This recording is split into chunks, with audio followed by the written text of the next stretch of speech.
Baik, terima kasih. Assalamualaikum warahmatullahi wabarakatuh. Senang sekali hari ini saya bisa bergabung, ikut di dalam kegiatan PSDP 2021 Poltekpar Medan. Yang saya hormati Dr. Anwari Masatip, SOS MM-PAR, selaku Direktur juga tutor saya ya, dosen saya juga, Ibu Dr. Femi Indriani Dalimunte, MSI CHE, Dr. M. Rizal, SOS MT, Bapak Zumri Sultoni, SOS MSI CHE, Ibu Luciana, Ibu Nova, Ibu Oni, Ibu Eli, seluruh jajaran masyarakat, manajemen, dan rekan-rekan dosen Politeknik Pariwisata Medan yang saya hormati. Juga mahasiswa tahun ajaran baru Maba 2021 di dalam kegiatan PSDP 2021 ini yang saya banggakan. Semoga kita semua selalu sehat, mahasiswa dapat mengikuti kegiatan ini dengan baik, perkuliahannya bisa selesai dengan tepat waktu juga. Semoga semua dapat berkah ya dari Allah Subhanahu wa taala.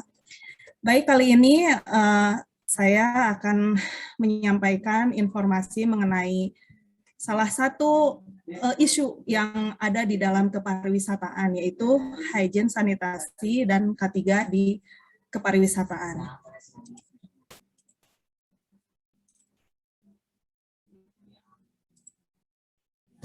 Materi yang akan saya sampaikan hari ini adalah tentang hygiene, sanitasi, kesehatan, dan keselamatan kerja kepariwisataan di masa pandemi. Outline-nya dari bahasan kali ini adalah mengenai hygiene, sanitasi, kesehatan, dan keselamatan kerja atau K3, kepariwisataan, dan pandemi. Baik, kita memulai dengan hygiene. Apa itu hygiene? Hygiene adalah suatu upaya kesehatan dengan cara memelihara dan melindungi kebersihan subjeknya atau individu. Misalnya mencuci tangan, kebersihan diri, mencuci alat-alat, disinfeksi alat dan linen, dan lain-lain ya. Jadi intinya adalah subjeknya, individu yang melakukan, itu adalah hygiene. Jadi mulai sekarang teman-teman sudah menjadi mahasiswa ya, jadi segala sesuatu yang berkaitan dan definisi kita lihat atau kita garis bawahi yang menjadi kata kuncinya supaya mudah. Jadi kalau kita ingat hygiene itu berarti ingat kepada individu atau subjeknya. Jadi itu akan lebih mudah ya. Jadi nanti mengembangkan dari kata-kata kunci tersebut. Lalu ini sanitasi. Nah, ini sanitasi adalah suatu proses untuk memelihara tempat agar bersih dan higienis, terutama dalam penanganan sistem limbah baik padat maupun cair, juga air bersih. Nah, sanitasi ini adalah proses. Jadi sanitasi adalah suatu proses tentang kebersihan gitu ya. Apa sih yang menjadi alat-alat atau bahan-bahan sanitasi itu? Ada 3 ya, limbah baik padat ataupun cair dan air bersih. Itu adalah komponen-komponen yang berada di dalam sanitasi. Apa kata kunci dari sanitasi? Adalah proses gitu ya. Jadi itu yang harus yang paling diingat adalah kata kunci.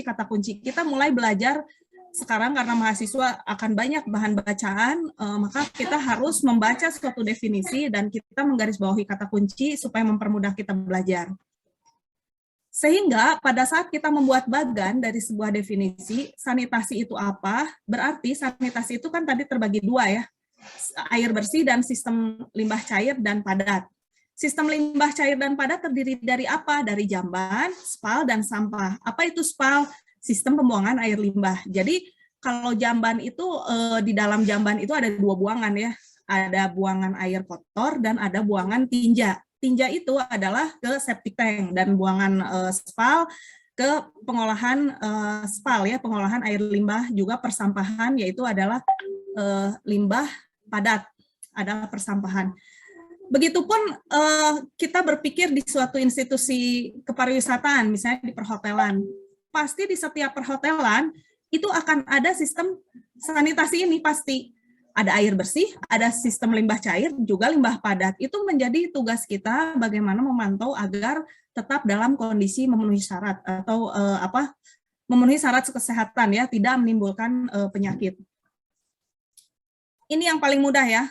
Apa sih bagaimana hubungan hygiene dan sanitasi itu? Ini misalnya gambar pertama, ini adalah orang sedang bersin ya, bersin menutup hidung. Nah ini bagian dari hygiene. Hygiene dia harus bersih. Mana sanitasinya? Misalnya ini dia anggap saja sapu tangan. Sapu tangan dicuci oleh air bersih nggak? Nah, ini adalah hubungan antara sanitasi dan hygiene ya. Hygiene itu adalah subjeknya, orangnya memperlakukan dirinya untuk sehat, dan sanitasi alatnya yang digunakan memenuhi syarat enggak gitu ya. Kebetulan ini dia tisu, anggap aja tisu ini sudah memenuhi syarat, misalnya sudah didisinfektan sebelum dijual. Keduanya adalah ini ya, use a clean tissue. Ini juga sama, jadi ya harus bersih gitu ya, harus sudah didisinfektan. Kalau sapu tangan harus sudah dicuci gitu, itu adalah air untuk mencucinya adalah sanitasi, dan gerakan atau perilaku kita untuk membersihkan hidung adalah hygiene gitu ya.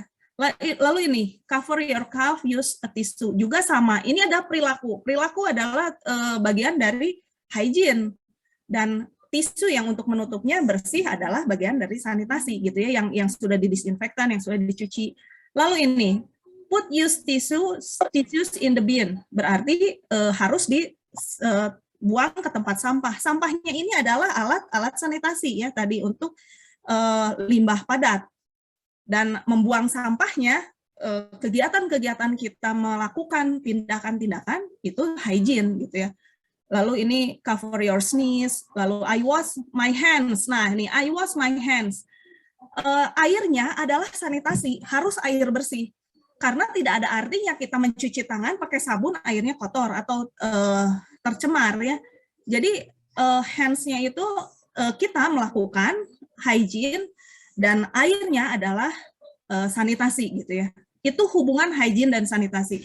Di setiap langkah kepariwisataan selalu ada hubungan antara hygiene dan sanitasi. Karena hygiene itu diri kita, subjeknya, dan sanitasi itu adalah prosesnya untuk menjadi bersih. Selanjutnya adalah tentang kesehatan kerja. Kesehatan kerja adalah upaya ditujukan untuk melindungi pekerja agar hidup sehat dan terbebas dari gangguan kesehatan serta pengaruh buruk yang diakibatkan oleh pekerjaan. Upaya kesehatan kerja meliputi pekerja di sektor formal dan informal. Nah ini ya sebagai gambaran kepada teman-teman mahasiswa baru, apa sih hubungannya kesehatan kerja dengan kepariwisataan? Tentu saja banyak ya. Di kepariwisataan sendiri banyak sekali sektor formal dan informal. Contoh sektor formal sudah jelas, misalnya akomodasi, perhotelan, perjalanan, itu sektor formal, ada izinnya.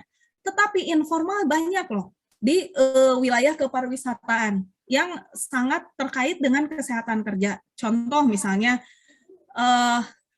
pekerja malam ya, hiburan. Itu hiburan juga masuk ke dalam salah satu sektor kepariwisataan. Nah, ini pekerja-pekerja informal ini apakah sudah dilindungi misalnya oleh BPJS Ketenagakerjaan? Itu juga menjadi tanggung jawab kita di ranah kepariwisataan agar dia terlindungi ya, baik sektor formal maupun informal. Jadi akan banyak sekali keterkaitan kesehatan kerja di sektor kepariwisataan, baik formal maupun informal. Apa saja sih yang menjadi hygiene industrinya? Apa saja? Kita kepariwisataan itu industri ya, masuknya ada bagian salah satunya adalah hygiene industri. Hygiene industri ini terdiri dari 4 faktor, yaitu antisipasi, rekognisi, evaluasi, dan pengendalian, baik itu teknis maupun administrasi.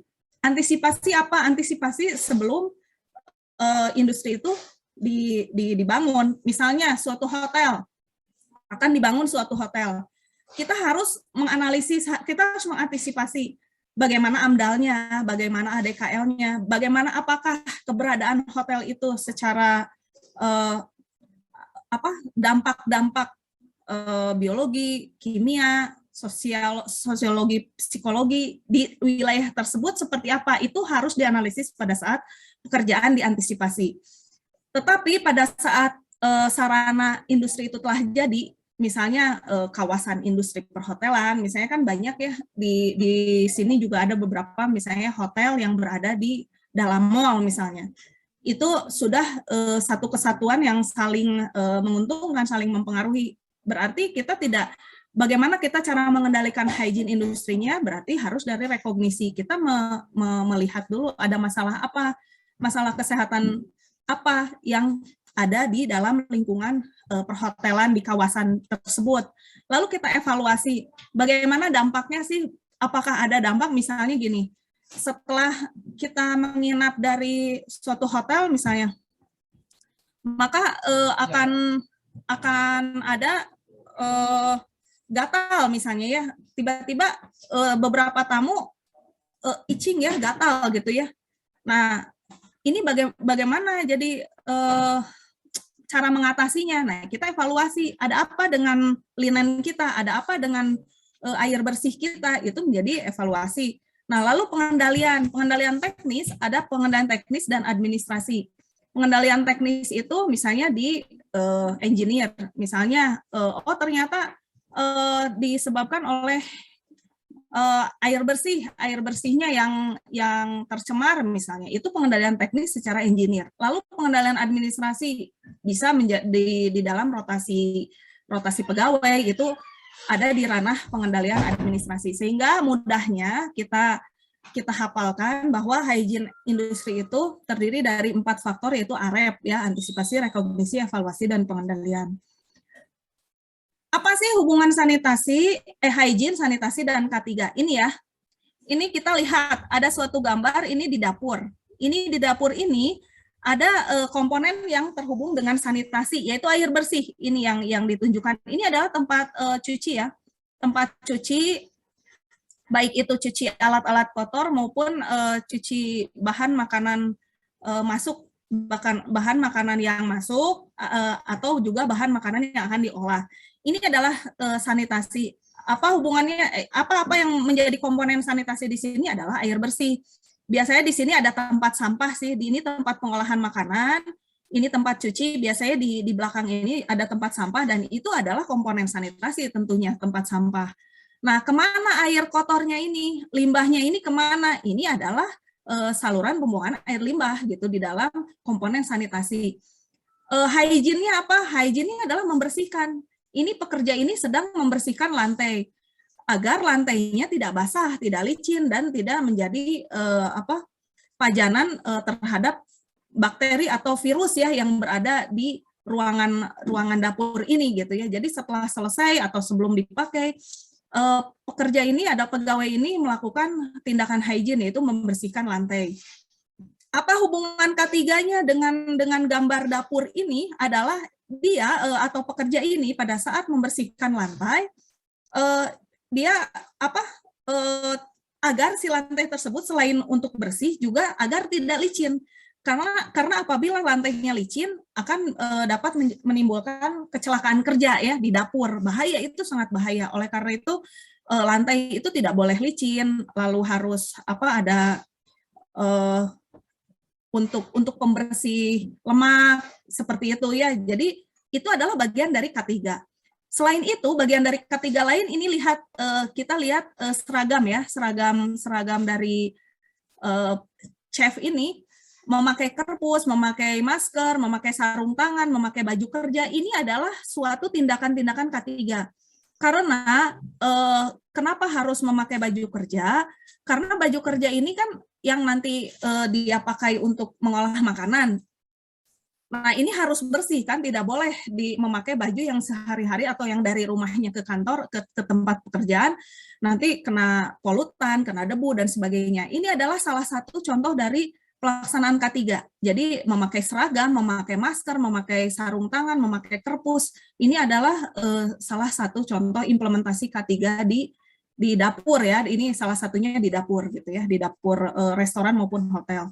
Selain itu juga ada di sini pasti ada pengendali panas, pengendali suhu, itu juga bagian dari K3 ya, karena apabila suhunya terlalu tinggi itu akan overheat dan menyebabkan kelelahan kepada pekerja. Sehingga yang ada di sini apabila dapurnya sudah memenuhi syarat, pasti akan sesuai dengan persyaratan hygiene, sanitasi, dan K3. Kalau hygiene-nya berarti jadwal pembersihan, lalu standar-standar prosedur SOP yang dilakukan oleh pekerja itu akan sangat baik dilakukan di dapur ini contohnya. Lalu sanitasi prosesnya terlaksana dengan baik itu air bersih, limbah padat maupun limbah cair. Dan K3-nya sendiri dilakukan oleh seluruh karyawan agar terhindar dari kecelakaan kerja selama kegiatan pekerjaan itu berlangsung. Selanjutnya adalah kepariwisataan. Kepariwisataan ini kita beranjak atau berdasarkan kepada Undang-Undang Nomor 10 2009 tentang kepariwisataan. Lalu definisinya adalah pariwisata adalah berbagai macam kegiatan wisata. Jadi kata kuncinya adalah kegiatan wisata. Itu adalah pariwisata yang mendapatkan fasilitas baik oleh masyarakat, pengusaha, pemerintah ataupun pemerintah daerah. Pemerintah dalam hal ini pemerintah pusat ya.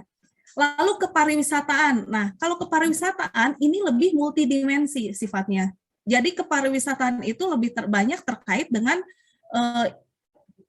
atau interaksi dengan dinas-dinas lain, dengan selain dengan pengusaha, pemerintah daerah, wisatawan, juga dengan instansi lainnya gitu. Jadi multidimensi dan multidisiplin. Karena kepariwisataan ini nantinya akan saling terkait, terhubung di dalam satu kegiatan wisatawan yang datang gitu ya. Jadi tidak hanya sekedar kegiatan wisatanya saja, tapi ada banyak hal-hal lain nanti yang terhubung di dalam kepariwisataan. Jadi kata kunci dari kepariwisataan adalah multidimensi dan multidisiplin. Jadi itu nanti kita lihat contohnya.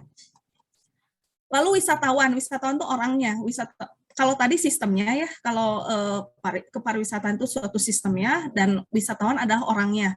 Adalah kelompok populasi yang penting secara epidemiologi karena memiliki mobilitas tinggi. Nah, ini adalah kata kuncinya, mobilitas tinggi, cepat berpindah, itu adalah kata kunci dari wisatawan. Jadi ibaratnya kalau wisatawan itu, kalau kepariwisataan ya pasti kerumunan dan mobilitas gitu, perpindahan orang, itu adalah kata-kata kunci yang mudah ya kita hafal. Ini ada usaha pariwisata berdasarkan dari Undang-Undang Nomor 10 2009 tentang pariwisataan. Ini ada daya tarik wisata, ada kawasan wisata, nanti bisa dibaca. Salah satunya juga ada tentang penyediaan akomodasi, yaitu tadi ya hotel itu. Jadi ini tidak di breakdown detail, biasanya nanti di pemerintah daerah itu akan di breakdown ini bagiannya apa saja, kelompok-kelompoknya apa saja. Ini secara umum yang terdapat di dalam undang-undang seperti ini. Ada 13 usaha pariwisata. Nah, di sini ini adalah peluang-peluang teman-teman nanti setelah lulus. Jadi tidak usah khawatir nanti mau apa ya setelah lulus dari Poltekpar. Nah, ini adalah 13 usaha ini dapat menjadi apa ya, kesempatan untuk kita menjadi pelaku di usaha kepariwisataan. Ini ada beberapa aturannya. Jadi di dalam pelaksanaan kepariwisataan tentu saja akan dibatasi oleh aturan-aturan yang berlaku. Aturan-aturan tersebut dari mulai aturan secara umum, undang-undang, lalu kita karena mata kuliah sekarang adalah tentang hygiene sanitasi, tentunya tidak terlepas dari Undang-Undang Kesehatan karena memang ada standar-standar tertentu yang mengacu kepada Undang-Undang Kesehatan gitu ya. Ada tentang pengelolaan lingkungan hidup tentu saja karena kita harus memelihara lingkungan dari kepariwisataan itu, tentunya Undang-Undang tentang pengelolaan lingkungan hidup, tentang kesehatan kerja, tentang PP tentang kesehatan lingkungan, lalu tentang usaha standar hotel dari Permen Parekraf, lalu ada tentang ini ya perubahan standar usaha hotel dari Permen Parekraf juga, lalu Permenkes tentang kualitas air minum, tentang hygiene sanitasi rumah makan restoran, lalu ada tentang Permenkes tentang baku mutu kesehatan lingkungan dan persyaratan air untuk hygiene sanitasi kolam renang, solus per aqua dan pemandian umum atau spa ya. Lalu ada tentang protokol kesehatan yang sekarang sedang masa pandemi ini, tentunya protokol kesehatan itu harus sangat ketat. Karena ini sangat terkait dengan kesehatan pelaku, karyawan, juga wisatawan. Lalu ada buku panduan dari Kemenparekraf. Nah, ini adalah komponen dasar pariwisata. komponen dasar pariwisata ini terdiri dari penyedia layanan wisata, operator aktivitas wisata, dan agen perjalanan wisata. Nah, ini adalah sisi segitiga ini dapat menjadi target gitu ya. Nanti saya mau menjadi apa sih setelah dari sini? Nah, ini adalah kegiatan-kegiatan dari komponen dasar pariwisata. Jadi, saya kayaknya senang dengan perjalanan wisata. Ya, ini bisa di sisi ini gitu. Saya senangnya mengurus akomodasi, berarti ada di penyedia layanan wisata. Saya senangnya di operator aktivitas wisata misalnya. Ini bisa jadi tour operators atau badan usaha yang menyediakan paket-paket wisata. Jadi ada banyak sekali kesempatan-kesempatan setelah lulus nanti saya mau bekerja atau saya mau menjadi profesi apa di kepariwisataan. Nah, ini adalah hubungan kesehatan pariwisata. Hubungan kesehatan pariwisata ini kita lihat ya bahwa dari sisi kesehatan masyarakat tentunya ada banyak hal yang harus kita lindungi lah ya dari perjalanan dan aktivitas wisata tersebut gitu. Ini bagaimana ya cara mengatasi atau supaya tempat wisata kita atau kawasan wisata kita atau tempat akomodasi kita juga aman. Nah, kita harus dapat mengidentifikasi potensi bahaya dan penilaian risikonya. Apa sih yang kira-kira gitu ya? Apa sih yang kira-kira misalnya wisata alam bagaimana tentang suhunya, bagaimana tentang akses ke dalam kawasan wisata, bagaimana tentang penginapannya atau tentang makanannya. Nah, ini adalah identifikasi potensi bahaya dan penilaian risiko yang dapat kita perkirakan sebenarnya yang tadi ya hygiene industri tadi. Jadi balik lagi kita melaksanakan AREP dulu gitu untuk identifikasi ada apa gitu.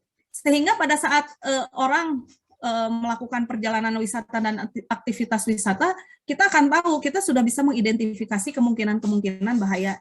Kita harus tahu identifikasi dan kita berharap itu tidak terjadi gitu. Tapi kita harus mampu mengidentifikasi untuk apa? Untuk kita tahu upaya pengendaliannya seperti apa. Apabila misalnya ada orang yang tidak suka dengan suatu makanan tertentu di suatu daerah karena itu ciri khas, kita tahu upaya pengendaliannya gitu. Atau misalnya hygiene sanitasi terhadap air bersihnya misalnya ya. Bagaimana misalnya ada suatu kawasan wisata tapi lack of air bersih gitu, jadi air bersihnya kurang.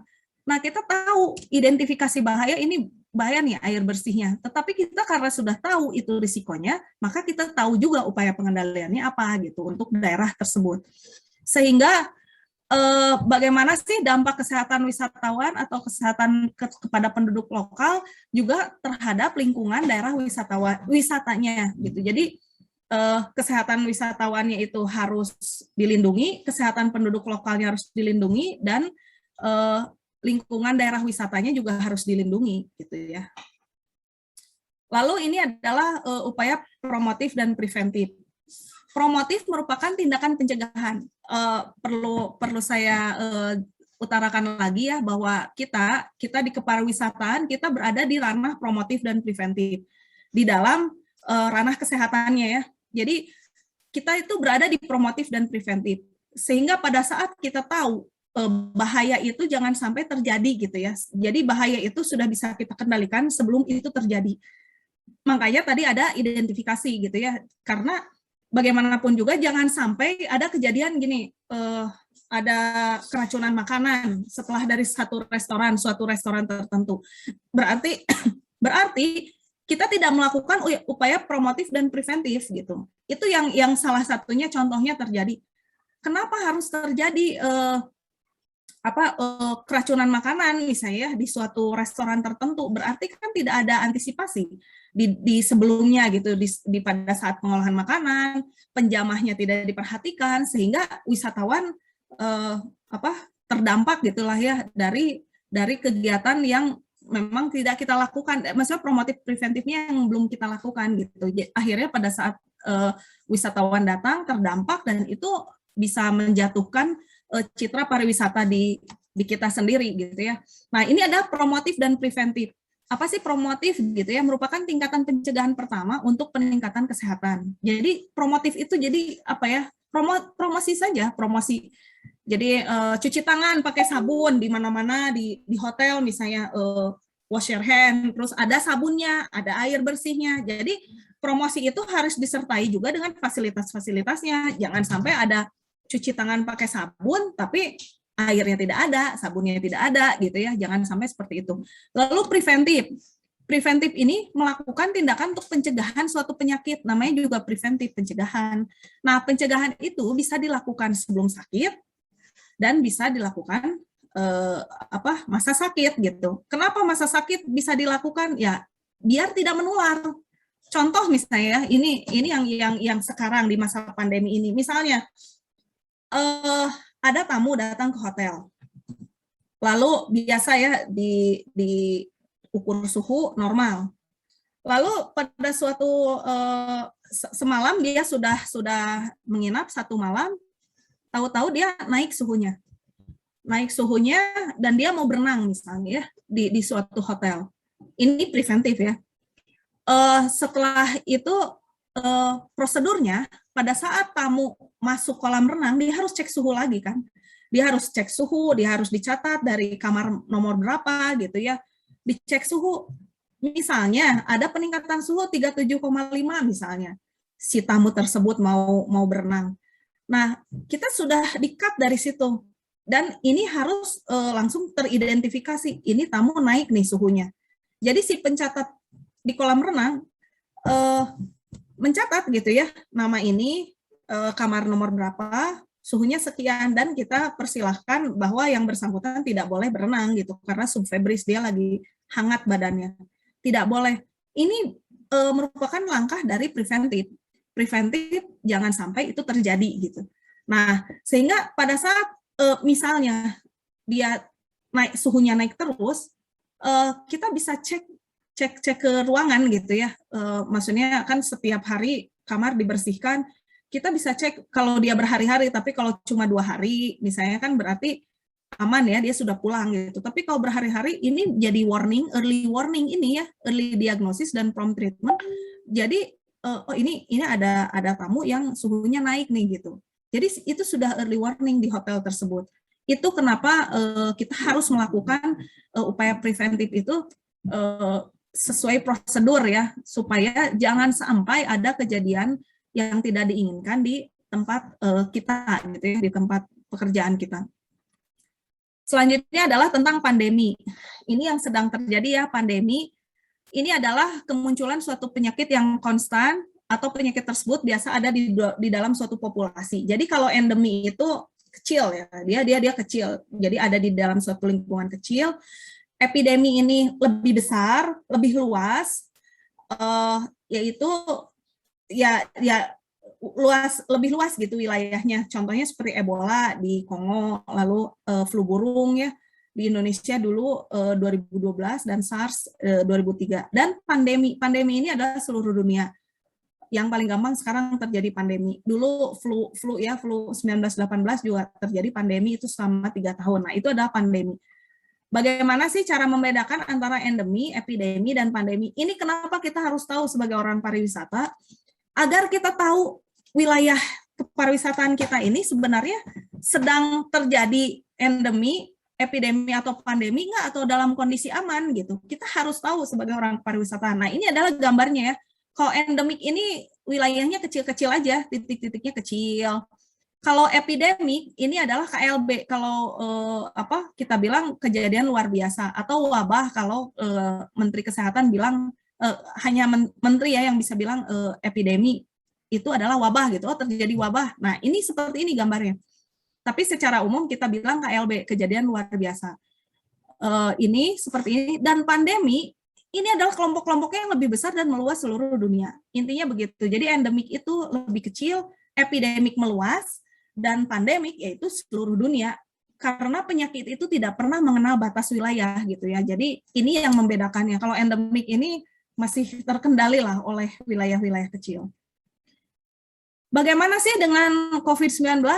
kayaknya sudah jadi bahasan umum lah. Kita sudah 1 tahun lebih ya, kita berada di dalam masa pandemi dan memang kita masih berjuang untuk lepas dari pandemi ini gitu ya. Kita tahu bahwa COVID-19 ini adalah SARS-CoV-2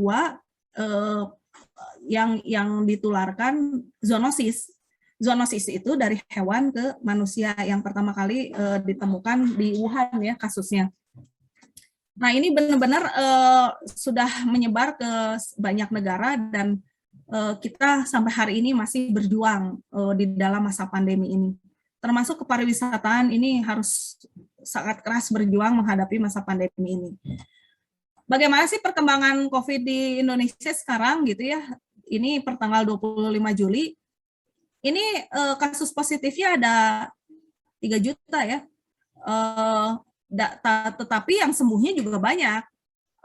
Meskipun kita sedih juga ya yang meninggal, apalagi masa PPKM ini juga cukup banyak. Kita berharap kejadiannya terus menurun ya dan yang sembuhnya lebih banyak lagi. Ini adalah gambaran dari perkembangan pandemi COVID-19 yang terjadi sekarang di Indonesia. Bagaimana sih dengan dikaitkan dengan kepariwisataan? Ini tentunya juga berpengaruh terhadap kunjungan wisatawan mancanegara ya. Ini apabila dibandingkan dengan ini kita sudah hampir 2 tahun ya masa pandemi ini 2020. Ini mulai jatuhnya itu Maret ya. Maret ini pada saat dinyatakan pandemi bulan Maret dan bulan April betul-betul menurun. Tetapi kalau kita lihat grafik ini cukup stabil ya, meskipun sedikit, tapi ada gitu ya, ada. Jadi berarti ada kepercayaan dari wisatawan untuk datang ke kita. Nah ini 2021 juga cukup stabil lah ya, meskipun masih rendah kunjungannya, tetapi masih ada lah orang yang memang kita tuh memiliki destinasi yang sangat luar biasa. Oleh karena itu memang kitanya yang harus mempunyai cara atau prosedur yang baik gitu, bagaimana caranya wisatawan memiliki kepercayaan terhadap Indonesia. Nah, bagaimana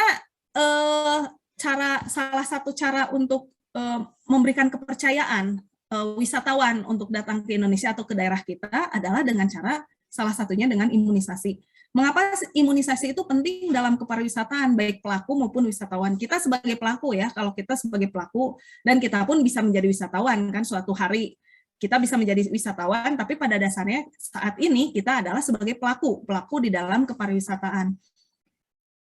Kita harus paham, sebagai orang pariwisata, kita harus paham dengan perjalanan penyakit. Perjalanan penyakit itu dari mulai prepatogenesis, dari mulai tidak terjadi apa-apa sampai patogenesis, terjadinya adanya simptom, adanya clinical disease yang terlihat gitu ya, dan adanya kecacatan atau lagi recovery. Nah, hal ini harus kita pahami sebagai orang pariwisataan dengan cara implementasinya seperti tadi. Contohnya yang tadi datang ke hotel, dicek suhunya dia waktu datang ke hotel 36 normal gitu ya, pada saat besoknya dia mau berenang ternyata ada 37,5 derajat. Nah ini adalah perjalanan penyakit. Kenapa ya dia demam gitu ya? Oh mungkin dia kecapean. Tetapi tidak hanya sekedar begitu, hotel harus sudah early warning, ini ada apa nih, ada yang lagi meningkat suhu badannya. Itu juga harus menjadi perhatian dari kita sebagai pelaku kepariwisataan. Nah, kita melakukan misalnya, silahkan ke klinik di hotel, atau misalnya dari klinik hotel ada indikasi yang memburuk gitu ya, harus dirujuk atau kita persilahkan mungkin tamunya disuruh maksudnya untuk check out lebih awal misalnya atau seperti apa. Nah ini dari perjalanan penyakit ini dari suhu saja kita sudah bisa preventif gitu ya, karena kita harus paham perjalanan penyakitnya itu. Makanya kenapa salah satu caranya adalah dengan pengukuran suhu yang kontinu. Nah ini apa sih vaksin? Vaksin itu adalah produk biologis. Jadi untuk penyakit tertentu. Jadi prinsipnya kata kuncinya adalah produk biologis spesifik untuk penyakit tertentu. Vaksinasi, kalau vaksinasi itu tindakannya, pemberian vaksinnya itu adalah vaksinasi. Jadi kalau vaksin itu adalah produknya, vaksinasi itu tindakannya, tindakan pemberian vaksin itu namanya vaksinasi. Apa sih imunisasi? Imunisasi itu adalah proses yang menyebabkan seseorang menjadi imun. Setelah kapan? Ya setelah salah satunya dengan vaksinasi gitu ya. Nah, ini ada sedikit juga. Jadi imun seseorang bisa terjadi ada dua, ada aktif, ada pasif. Kalau aktif itu berarti dia harus sakit dulu. Balik lagi ke perjalanan penyakit ini. Nih di sini ada tentang disability or recovery. Jadi pada saat dia recovery, dia sudah memiliki kekebalan tubuh karena dia bisa melawan penyakitnya tersebut gitu ya. Apabila memang di treatment dengan baik atau limitation of disability. Jadi diperkecil gitu ya, dampak-dampak yang tidak diinginkannya tuh diperkecil. Nah di sini sehingga pada saat dia sudah bebas atau sudah tidak virulen lagi, misalnya suhunya virusnya, maka dia itu sudah bisa melakukan recovery. Setelah dia recovery, imunitasnya naik. Nah itu adalah kekebalan aktif. Imunisasi adalah menjadi imun melalui kekebalan pasif, yaitu dengan disuntikannya atau dengan pemberian vaksin tersebut. Itu adalah kekebalan pasif. Nah, apa sih jadwal imunisasi? Nah, ini ya untuk wisatawan kita juga harus tahu imunisasi ini usia 0-18 tahun ini ada tabelnya dari IDAI. Jadi ini yang terbaru 2020. Nah, ini harus dilakukan baik kita mau bepergian maupun tidak bepergian ya. Ini imunisasi ini harus dilakukan. Bagaimana dengan usia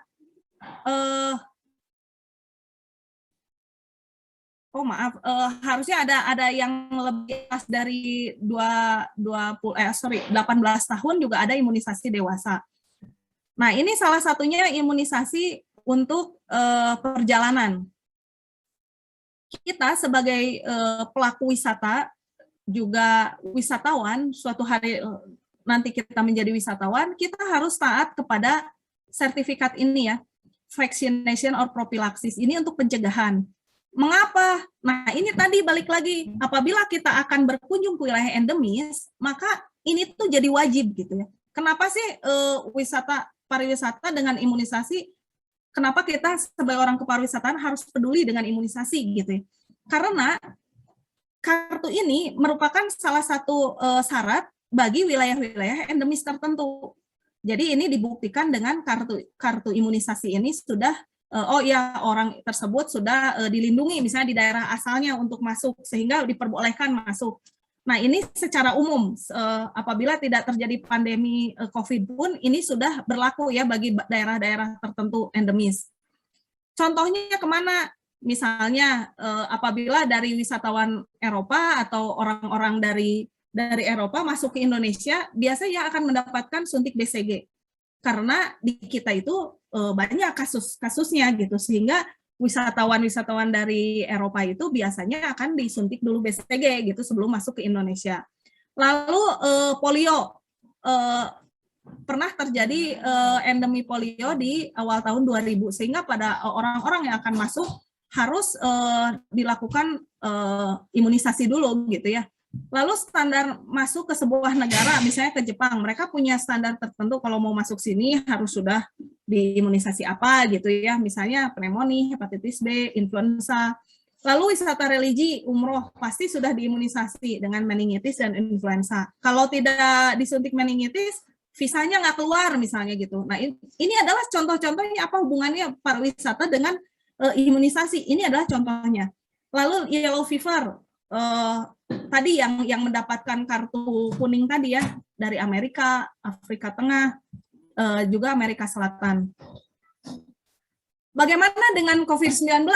Nah, ini informasi terbaru ada negara yang menetapkan wisatawan wajib vaksinasi diantaranya Qatar, Kanada, Spanyol, dan lain-lain. Pasti sudah ada beberapa negara tambahan lagi gitu ya. Jadi, boleh masuk ke sini dengan catatan ada kartu imunisasinya misalnya. Kartu imunisasi yang terstandarisasi WHO misalnya gitu. Nah, ternyata masuk ke Indonesia pun kita juga sudah punya surat edaran ini ya nomor 47/2021 tentang petunjuk pelaksanaan perjalanan internasional dan transportasi udara dalam masa pandemi. Jadi ternyata kita juga menetapkan hal sama. Jadi orang boleh datang ke Indonesia dengan syarat harus sudah diimunisasi misalnya gitu. Nah ternyata alhamdulillah ya kita juga punya perlindungan. Ini harus diketahui oleh tenaga-tenaga kepariwisataan sehingga pada saat datang wisatawan kita berhak untuk memeriksa misalnya masuk ke hotel. Ada kartu imunisasinya misalnya, kita berhak menanyakan hal tersebut gitu karena memang sudah ada aturannya. Sehingga tempat kita aman, maksudnya pekerja-pekerja di tempat kita aman, wisatawan juga aman gitu ya. Nah, ini adalah salah satu contohnya. Ini contoh alur kerja industri perhotelan ya dalam isu penyebaran COVID. Tadi seperti yang sudah diutarakan sebelumnya, kita punya aturan-aturan. Lalu kita juga harus tahu situasi terkini perkembangan COVID-19 ini. Dan yang terpenting adalah kita memiliki kesiapsiagaan menghadapi COVID-19. Dengan upaya apa? Preventif promotif, seperti yang sebelumnya sudah saya sampaikan. Apa sih kesiapsiagaannya di batas kota? Di batas kota ya tadi ya, jadi nanti petugas-petugas imigrasi salah satunya memeriksa, lihat kartu imunisasinya, nah itu adalah kesiapsiagaan. Di dalam kota kewaspadaan. Nah, di dalam kota ini ada yang menjadi tugas kita sebagai pelaku kepariwisataan. Lihat dokumen imunisasinya, dicek suhu, lalu melakukan swab. Itu adalah kesiapsiagaan kita di dalam kota. Ini adalah informasi terbaru ya, bahwa Kemenkes menginstruksikan seluruh Dinkes provinsi dan kabupaten gencarkan tes dan lacak di daerah PPKM. Mengapa harus seperti ini? Karena memang kita harus tadi kesiapsiagaan tadi di dalam kota, misalnya ada yang masuk ke sini ada tes PCR-nya misalnya, ada kartu imunisasinya, itu menjadi hak kita sebagai tenaga kepariwisataan bertanya kepada wisatawan yang datang ke tempat kita gitu ya, ke daerah kita. Bagaimana sih peningkatan kewaspadaannya? Ini standar ya, ada nomor usaha, ada fungsi bangunan kelaikan laik sehat, kualitas air. Ini tetap standar-standar ini harus kita pegang di usaha-usaha kepariwisataan, contohnya di hotel. Lalu bagaimana tentang peningkatan kesehatan fasilitas hotelnya, yaitu ini ya, ada air, tadi balik lagi ke sanitasi, jadi proses ada penyediaan air, pembuangan limbah cair, toilet, tempat sampah, dan peralatan pencegah masuknya serangga. Ini sangat penting karena faktor penyakit juga jangan sampai kita di masa pandemi ada juga misalnya kasus-kasus DBD di tempat wisata kita itu juga jadi beban ya, makanya harus kita sigap di masalah ini, pencegahan masuknya serangga.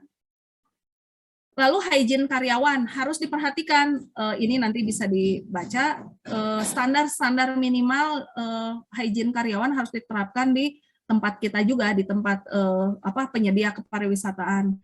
Lalu pelayanan makanan minuman. Nah, ini pelayanan makanan minuman ini paling sensitif gitu ya, karena yang beberapa kasus itu sering terjadi adalah keracunan makanan misalnya. Kenapa terjadi? Yaitu berarti kan ada sesuatu yang tercemar gitu ya, entah itu melalui air, entah itu melalui hygiene pekerjanya, seperti tadi disampaikan. Dapur itu kan sangat terkait dengan hygiene, sanitasi, dan kesehatan kerja. Hubungannya apa sih dapur? Ya ini dengan pelayanan makanan dan minuman. Jadi jangan sampai polutan-polutan yang terjadi di dapur itu akan mempengaruhi terhadap kualitas makanan yang disajikan ke wisatawan, dan akhirnya apabila tidak memenuhi syarat itu akan balik lagi ke kita ya, ada masalah gitu dari penyediaan tersebut atau dari pelayanan tersebut. Ini adalah promotif preventif yang dapat dilakukan, health advice. Harus apa sih? Nah, seperti ini health advice ini harus ya tadi ya masuknya di promotif. Jadi di hotel-hotel itu harus ada flyer, harus ada pemberitahuan yang rutin bagaimana si tamu itu harus bertindak, bagaimana harus melakukan prokes dengan ketat misalnya selama berada di kawasan wisata kita, selama berada di dalam akomodasi kita. Nah, itu yang harus terus-terusan disampaikan oleh kita sebagai pelaku kepariwisataan. Selain itu juga travel advice, ini juga kontak. Jadi betul-betul harus ketat ya. Apabila akan terjadi perjalanan kepariwisataan ini harus betul-betul diterapkan gitu oleh kita, dan kita ya itu balik lagi kita harus promotif preventif gitu ya dari tenaga kepariwisataan. Nah, ini adalah salah satu contoh ya, Germas, Gerakan Masyarakat Hidup Sehat. Harus apa? Harus makanan dengan gizi seimbang, rajin olahraga, jaga kebersihan lingkungan, minum air 8 gelas per hari, makan makanan yang dimasak sempurna. Nah, ini ada makanan yang dimasak sempurna ini berlaku loh di seluruh, tidak hanya di rumah tangga, tetapi juga di layanan-layanan kepariwisataan, cuci tangan pakai sabun, gunakan masker, bila demam harus segera ke fasilitas kesehatan, juga jangan lupa berdoa. Oh ya, satu lagi mungkin yang paling penting, di layanan-layanan kepariwisataan itu harus punya layanan rujukan. Apabila tidak memiliki klinik, harus tahu apabila tadi ya ada tamu ternyata suhu badannya naik terus gitu. Nah, kita harus tahu, harus melakukan tindakan apa untuk tamu tersebut. Merujuk, ada daftar puskesmas terdekat, lalu rumah sakit terdekat, klinik terdekat, sehingga di pelayanan kepariwisataan itu sudah lengkap gitu dengan fasilitas-fasilitas rujukannya, kalau perlu bekerja sama, sehingga pada saat malam di call ini ada tamu misalnya yang sedang sakit, itu pelayanan kesehatan bisa menerima. Nah, itu adalah salah satu cara bagaimana kesiapsiagaan kita di dalam kota untuk melakukan kepariwisataan di masa pandemi ini. Nah, ini adalah yang sekarang sedang dipromosikan ya. Jadi 6M, memakai masker, jadi wajib. Setiap orang pelaku dan wisatawan yang datang harus memakai masker, wajib. Mencuci tangan dengan sabun harus difasilitasi oleh pelaku wisata agar setiap tamu juga sudah cuci tangan pakai sabun, ada ketersediaannya, atau hand sanitizer harus disediakan di spot-spot tertentu. Menjaga jarak. Nah, oleh karena itu sekarang dibatasi ya 25% kalau di sini untuk menerima kunjungan atau okupansi. Jadi maksimal 25%. Karena agar tidak timbul kerumunan gitu. Jadi ada jaga jarak, mengurangi mobilitas. Nah, mengurangi mobilitas ini ya kalau tidak perlu lebih baik dihindari gitu ya. Ini mengurangi mobilitas. Tapi kalaupun harus ya prokes dengan ketat gitu. Lalu menghindari kerumunan. Nah, oleh karena itu biasanya kalau sekarang misalnya fasilitas hotel sudah diaktifkan, misalnya seperti kolam renang. Nah, ini agar menghindari kerumunan harus berapa persen? 25%. Misalnya dari kapasitas kolam itu 30 orang, berarti sekarang sih hanya 7 orang misalnya, 5 orang misalnya, dan terakhir adalah mendapatkan vaksinasi. Jadi seperti tadi ya, kita sudah ada ketentuan yang datang ke Indonesia atau wisatawan harus melakukan vaksinasi, dan kita sebagai tenaga kepariwisataan berhak menanyakan hal tersebut, misalnya mana kartu vaksinasinya atau mana hasil swabnya gitu, itu kita berhak untuk menanyakan. Ya di Singapura, ini di Singapura itu kita negara tetangga ini bagus sekali ya, kalau saya baca gitu ya tentang program-program mereka, memulihkan arus wisatawan ke Singapura. Jadi hal-hal positifnya itu diterangkan gitu, sehingga orang tuh merasa aman, memfasilitasi transformasi industri dan bisnis, dan mempertahankan citra positif. Ini yang sangat penting, kita juga harus mempertahankan citra positif. Oleh karena itu jangan sampai ada kejadian yang menyebabkan orang tidak percaya gitu, seperti tadi misalnya keracunan makanan, jangan sampai itu terjadi gitu. Oleh karena itu preventif promotifnya harus dilakukan gitu sebelum itu terjadi. Seperti di kesehatan pariwisata harus ada identifikasi agar dampak-dampak negatif itu tidak terjadi di tempat kita gitu ya. Lalu ini di Siprus ya, sama ini Siprus menjadi negara pertama yang mengizinkan wisatawan yang sudah divaksin. Nah, berarti kan memang itu jadi harus yang 6M itu ya salah satunya, karena kartu vaksin itu sangat berguna gitu atau berpengaruh terhadap suatu perjalanan pariwisata. Lalu di Australia dan Selandia Baru ada travel bubble ya, jadi antar dua negara gitu ya, karena sama-sama yakin dua negara itu aman gitu ya, sehingga dan memanfaatkan wisatawan lokal. Kita juga sebenarnya wisatawan lokal di Indonesia sangat besar dan itu sangat potensi untuk kita kembangkan. Bagaimana Nah, ini di dalam rencana strategis Kemenparekraf 2020-2024, ini yang sangat menarik adalah quality tourism ya. Jadi Indonesia ini memang sedang meningkatkan tentang quality tourism. Jadi quality tourism ini adalah suatu proses untuk satisfaction atau orang kepuasan gitu ya terhadap produk dan pelayanan yang dibutuhkannya gitu. Jadi pelayanan yang kita berikan kepada wisatawan itu melebihi ekspektasi dari wisatawan tersebut gitu. Itu kan sebenarnya quality tourism yang sedang kita tingkatkan. Apa sih faktor-faktornya gitu ya? Apa faktor-faktor yang harus ditingkatkannya? Ini ada safety and security. Jadi keamanan, kenyamanan gitu. Ini adalah harus hal-hal yang harus kita lakukan gitu ya. Lalu hygiene, ini hygiene itu sudah di garis bawahi ya, sudah menjadi acuan ternyata untuk quality tourism, akses, komunikasi, infrastruktur, lalu fasilitas amenities dan pelayanan-pelayanan. Nah, berarti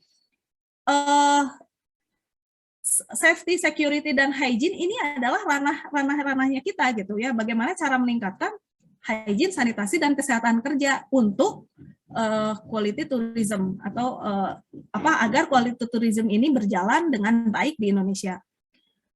Bagaimana apabila quality tourism ini berjalan, kita akan keberlanjutan tentang kepariwisataan kita juga akan berlanjut. Jadi kita harus mulai berpikir dari asalnya kita kuantitas, kepariwisataan itu menjadi kualitas gitu. Sehingga pada saat kualitasnya ini sudah dijaga, maka antara lingkungan, ekonomi, dan sosial ini harus seimbang. Ini sudah sejalan dengan isu internasional dari UNWTO.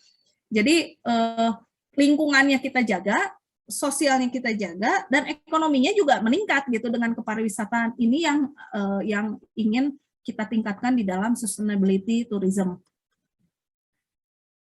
Nah, ini ada pendapat ya dari Bapak Dewa Gede Satria bahwa yang terpenting ada ekotourism, wellness tourism, dan nature tourism.